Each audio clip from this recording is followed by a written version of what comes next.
Ya, terima kasih. Selamat datang Pak Bupati Bone, Bapak Haji Afasar Panjalangi. Makasih, Prof. Assalamualaikum warahmatullahi wabarakatuh. Waalaikumsalam warahmatullahi wabarakatuh.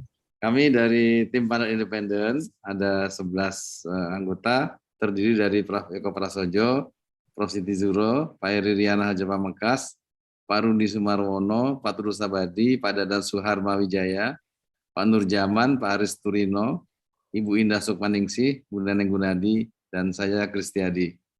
Nah, ini kita punya waktu 20 menit Pak Bupati, nanti 7 menit Bapak presentasi, kemudian 13 menit berikutnya kita berdiskusi. Untuk nyikat waktu, saya undang Pak Bupati untuk menyampaikan presentasinya, silakan. Baik, makasih Prof. Bismillahirrahmanirrahim. Assalamualaikum warahmatullahi wabarakatuh. Waalaikumsalam. Yang saya hormati sama kita banggakan Bapak Profesor Dr. JB Kristiadi yang juga selaku Ketua Tim Panel Independen Kompetisi Inovasi Pelayanan Publik 2022 bersama dengan seluruh panelis yang kami hormati dan kami banggakan. Hadirin sekalian yang saya muliakan, Assalamualaikum warahmatullahi wabarakatuh. Waalaikumsalam. Melalui kesempatan yang penuh rahmat ini, perkenankan saya dari pemerintah Kabupaten Bone menyampaikan apresiasi dan terima kasih atas kesempatan yang diberikan kepada pemerintah Kabupaten Bone untuk tampil di dalam kompetisi inovasi pelayanan publik ini dan diberi kesempatan untuk berpresentase.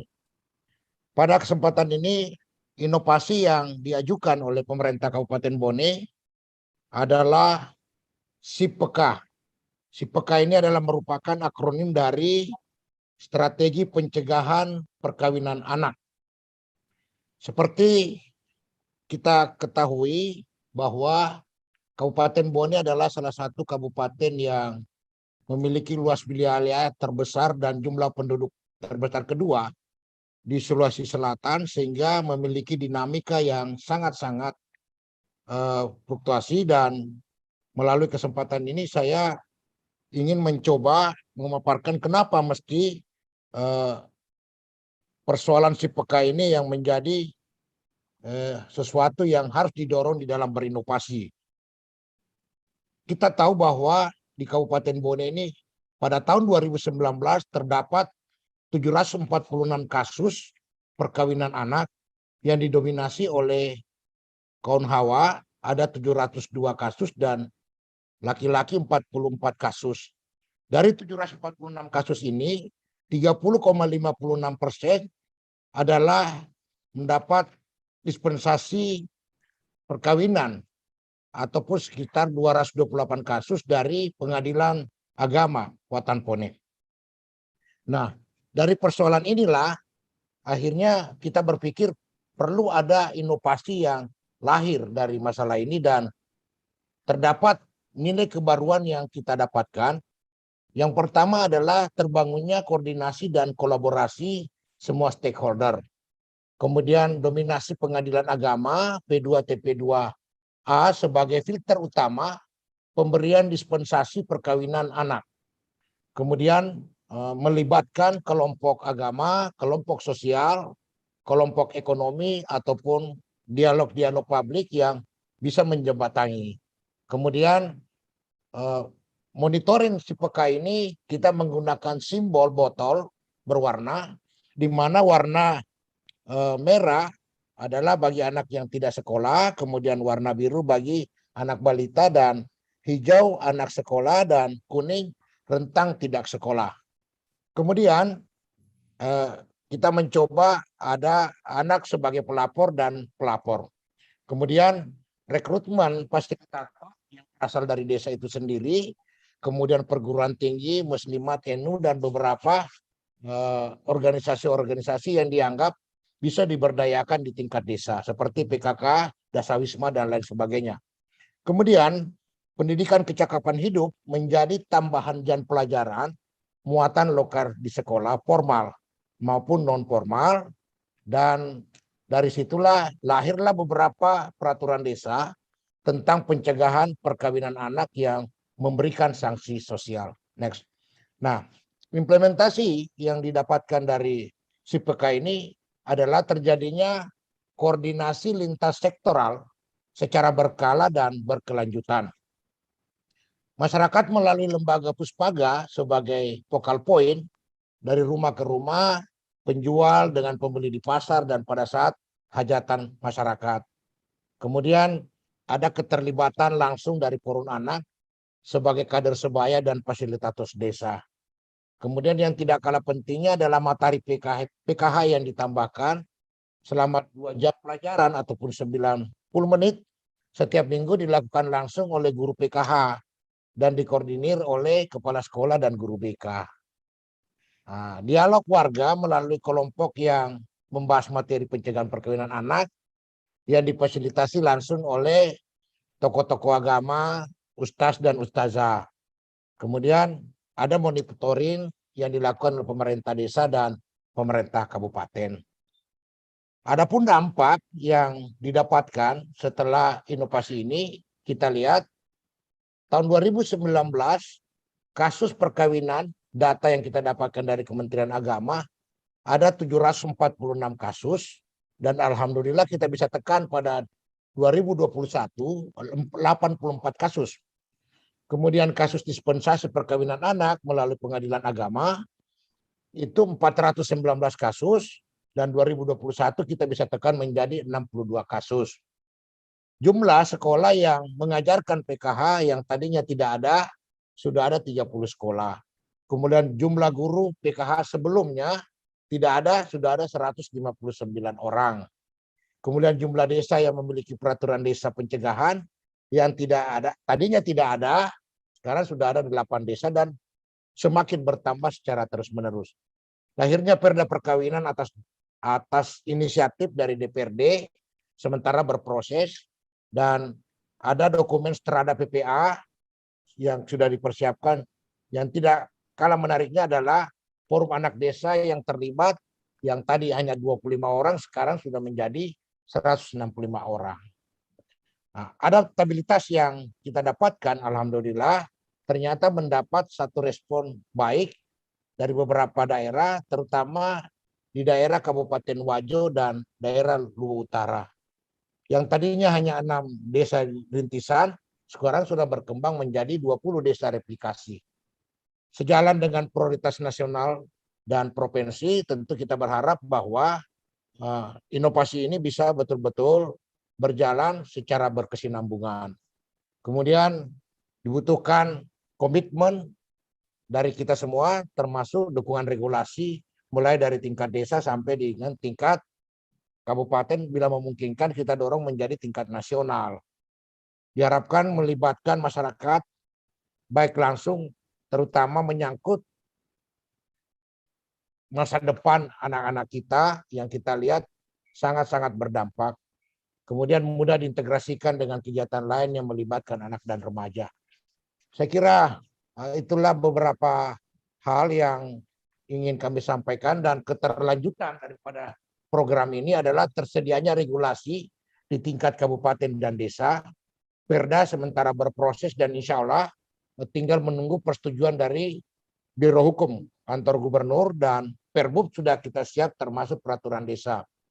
Terdapat MOU antara puskesmas dengan sekolah, pemberdayaan Puspaga dan forum anak, kelompok agama, sosial, dan ekonomi. Kemudian optimalisasi peran Kementerian Agama, Pengadilan Agama, P2 TP2, dan media, serta NGO ataupun LSM yang punya kapabilitas dan konsentrasi di persoalan ini.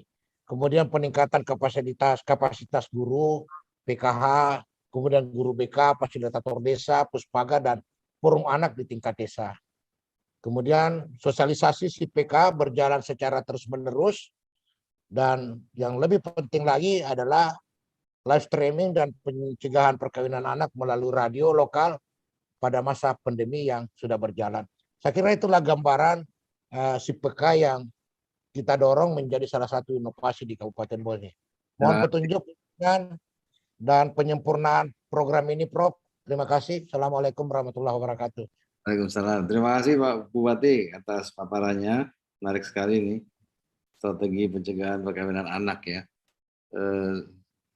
Mungkin ini memang harus dibina bukan hanya anak orang tuanya, tapi juga masyarakat ya secara keseluruhan ya. Jangan sampai anak masih kecil disuruh kawin ya. Pak Nur tadi wakili Pak Dadan ya, silakan. Siap. Pak Bupati, nah ini pertama nih, ini datanya dulu nih, menarik nih datanya nih. Laki-laki 44 kasus, perempuannya 702 kasus.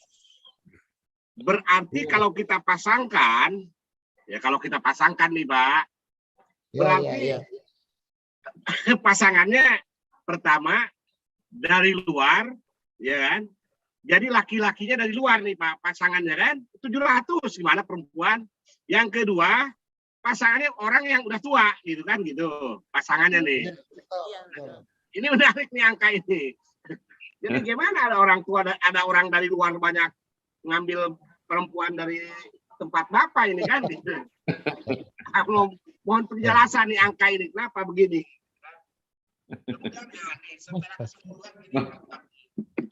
Baik. Dengan narasinya Pak.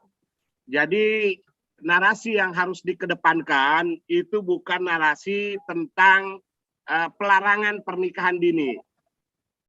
Saya malah ingin tahu ya modul-modul penyuluhan atau penjelasan di sekolahnya itu seperti apa. Saya malah ingin tahu sebenarnya. Karena kenapa ini tidak dikemas sebagai sebuah gerakan untuk menyongsong masa depan, gitu. Jadi ini kita integrasikan dengan sebuah gerakan untuk menyongsong masa depan, di mana di dalam gerakan ini terdapat aktivitas-aktivitas, gitu ya. Jadi gerakannya itu ke gerakan pemuda, ya. Gerakan pemuda yang ingin menyongsong masa depan yang lebih baik sehingga mereka beraktivitas secara positif, gitu. Tidak hanya penyuluhan, pelajaran, gitu. Jadi mereka itu narasinya adalah ayo kita songsong masa depan kita melalui sebuah gerakan di mana dalam gerakan ini ada aktivitas olahraga, aktivitas seni, dan lain-lain. Sehingga mereka tidak terasa bahwa mereka sedang kita bimbing untuk pernikahan, agar tidak melakukan pernikahan dini, gitu. Nah ini jadi saya concern sama dengan ini nih, sehingga tidak ada antipati dari anak-anak, gitu ya. Tidak ada antipati daripada anak-anak, karena kalau sudah berbau larangan, itu malah dilanggar sama dia, gitu kan? Wah, ini larangan, dilanggar sama dia, gitu. Dan semakin dilarang, jangan-jangan semakin menantang buat mereka. Jadi kemasannya Pak, jadi kemasannya itu bukan kemasan mencegah pernikahan dini, itu tujuan oke, sebagai visi oke, tetapi narasinya adalah sebuah gerakan untuk membangun masa depan yang lebih baik, gitu kan? Di dalamnya konten-konten tinggal dibangun.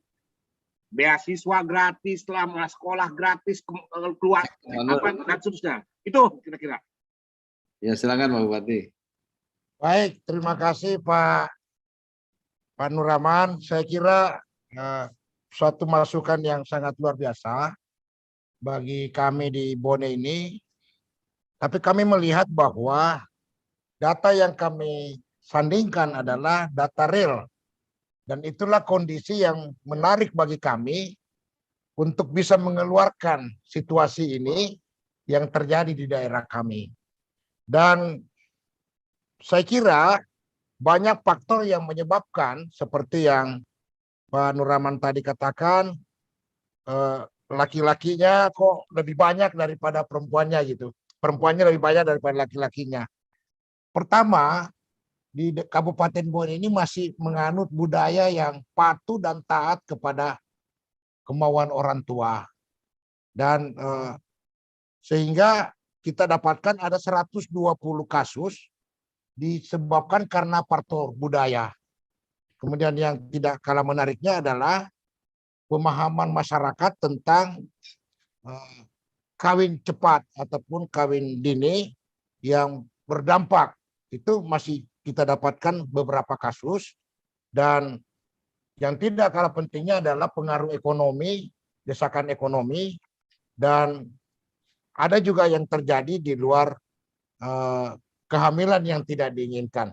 Nah, dari kasus-kasus ini kita mencoba melakukan pendekatan bahwa ini harus segera kita tuntaskan dan mencarikan solusi yang terbaik. Dan alhamdulillah pendekatan-pendekatan yang kita lakukan melalui pendekatan agama, pendekatan pendidikan, dan kegiatan-kegiatan yang positif, ternyata kita mampu melakukan penurunan. Dan inilah kita harapkan supaya berlanjut secara terus-menerus.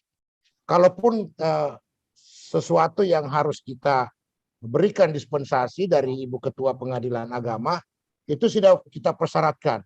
Minimal 10 tahun misalnya, setelah itu baru kita berikan dispensasi itu. Kenapa? Karena ya banyak juga faktor yang perlu kita jaga, terutama bagi faktor budaya dan faktor-faktor ekonomi dari masyarakat itu. Saya kira itu yang pertama. Kemudian yang kedua, yang menarik dari Pak Nurjaman adalah strategi yang tentu kami menjadi bahan masukan bagi kami karena diharapkan memang program ini berkelanjutan ataupun berkesinambungan sehingga perlu cara yang seperti Pak Nuraman yang sampaikan tadi. Dan itu menjadi catatan bagi kami bahwa bukan hanya pendekatan pendidikan ataupun pendekatan keagamaan, tetapi pendekatan aktivitas juga yang bisa membuat melupakan hal-hal yang seperti itu. Saya kira itu, Prof. Terima kasih. Terima kasih. Kami undang teman-teman. Pak Haris barangkali mau bertanya. Ya, terima kasih, Prof. Ini jadi menarik nih urusan kawin dini ya. Nah, apa Pak Bupati yakin bahwa dengan inovasi yang Bapak lakukan ini ya, ini mampu mencegah nih? Karena tadi masalahnya adalah banyak sekali, ada budaya, ada segala macam. Ya. Nah, kira-kira langkah antisipasinya apa kalau inovasi ini gagal, Pak? Ya, ini yang pertama. Kemudian yang kedua, ke depannya langkah seperti apa yang akan dilakukan ya untuk benar-benar mencegah udah di bawah usia layak kawin ya tidak boleh kawin. Misalkan dikeluarkan aturan seperti itu. Monggo Pak Bupati. Baik, terima kasih Pak Haris. Jadi ya layak. Saya berpikir bahwa kami yakin bahwa dengan pola pendekatan dan penyadaran masyarakat secara konsisten dan kita urungan bersama-sama, saya kira bisa kita turunkan. Dan itu terbukti dari angka penurunan yang sangat signifikan. Apalagi lahirnya peraturan desa yang memberikan sanksi sosial, terutama bagi yang tidak patuh terhadap pelaksanaan ini. Kemudian yang tidak kalah pentingnya adalah bagaimana bisa memberikan keyakinan kepada orang tua, terutama bagi anak-anak ini, untuk menyongsong masa depannya yang lebih bagus. Kemudian kita juga memberikan gambaran bahwa akibat kawin dini ini bisa berdampak kepada yang lain. Termasuk misalnya kesehatannya dia sendiri, kemudian masa depannya dia sendiri, masa depan anak-anaknya sendiri, dan lingkungan-lingkungan yang lainnya. Nah, alhamdulillah saya kira kalau ini bisa kita maksipkan dan konsisten, saya yakin ini akan menjadi satu bahan bagi pemerintah secara nasional untuk bisa dijadikan sebagai rujukan. Karena saya pikir bukan hanya di Kabupaten Bone ini yang terjadi. Banyak daerah-daerah, terutama di daerah Jawa saya melihat ini. Nah, untuk itulah saya kira masukan-masukan yang bisa menjadi bahan pertimbangan seperti yang disampaikan oleh Pak Haris tentu akan menjadi kelengkapan daripada penyempurnaan daripada harapan kita ke depan. Kemudian yang tidak kalah pentingnya yang saya ingin mau sampaikan bahwa respon baik masyarakat dengan sosialisasi, dengan kerja nyata yang dilakukan oleh pemerintah desa, itu membuat banyak teman-teman kepala desa sendiri yang datang belajar kepada desa yang menurut mereka bahwa potensi terjadinya perkawinan dini di usia dini di desanya itu memungkinkan. Dan inilah yang kami kerjasamakan, terutama dengan pengadilan agama yang selalu melakukan sosialisasi di tingkat desa, tingkat kecamatan, dan menyambut yang namanya perkawinan isbat misalnya, itu betul-betul efektif dan hasilnya kelihatan. Mudah-mudahan apa yang menjadi harapan kami itu akan bisa berjalan secara terus-menerus sekaligus bisa menekan angka perkawinan dini di Kabupaten Bone. Saya kira itu Pak Aris, terima kasih Prof. Terima kasih Pak Pak Bupati. Ketua. Ya, Pak Tulus silakan. Iya, saya merujuk kepada sebuah upaya uji materi yang dilakukan oleh LSM-LSM di Indonesia yang terkait dengan kesehatan reproduksi. Nah, dia melakukan uji materi terhadap undang-undang perkawinan agar menganulir pasal di dalam undang-undang perkawinan soal usia dewasa itu. Kan di undang-undang perkawinan itu 18 tahun, itu masih terlalu dini. Nah, sayangnya itu ditolak oleh MK, tetapi ada testimoni yang dari sisi agama, Pak, khususnya dari Prof. Kores Shihab waktu itu, ketika diundang di dalam satu saksi ahli, beliau mengatakan, memang dalam konteks agama ada disebut dewasa secara biologis dan dewasa secara psikologis. Nah, usia 18 tahun itu baru level dewasa secara biologis, belum dewasa secara psikologis. Nah, ini mungkin perlu pendekatan seperti itu sehingga nanti tumbuh kesadaran soal bahwa usia-usia sekalipun itu sudah sesuai dengan undang-undang perkawinan, tapi ya sebaiknya tidak angka segitu gitu. Ini yang saya kira mungkin Bupati bisa mengundang tokoh-tokoh agama yang reformis untuk menyampaikan hal ini sehingga ada pemahaman baru terkait dengan definisi dewasa di dalam konteks agama Islam gitu. Atau mungkin agama yang lain juga mungkin ada. Saya kira demikian Pak Ketua. Ya, terima kasih Pak Tulus. Silakan Pak Bupati. Baik, terima kasih Pak Tulus. Saya kira salah satu pendekatan yang membuat kami mudah di masyarakat adalah keterlibatan seluruh komponen yang ada.